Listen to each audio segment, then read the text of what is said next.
আমি ওই ব্যক্তিকে জান্নাতের আঙ্গিনায় একটা ঘরের গ্যারান্টি দেই যে ব্যক্তি তর্ক করার সময় নিজে হক এটা জেনেও সে তর্ক থামিয়ে দেয়।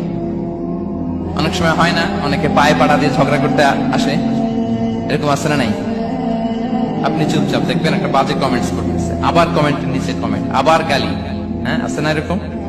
বিষ্ণু বলেন নিজে হক এটা জানার পরেও আর যাতে তর্ক না বাড়ে, যে তর্ক থামিয়ে দেয় জান্নাতের আঙ্গিনায়, তাকে আমি একটা ঘরের গ্যারান্টি দেই।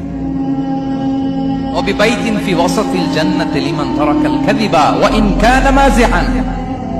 আর ওই ব্যক্তিকে আমি জান্নাতের মাঝখানে একটা ঘরের গ্যারান্টি দেই যে ব্যক্তি কৌতুক করার সময়ও মিথ্যা পরিহার করে।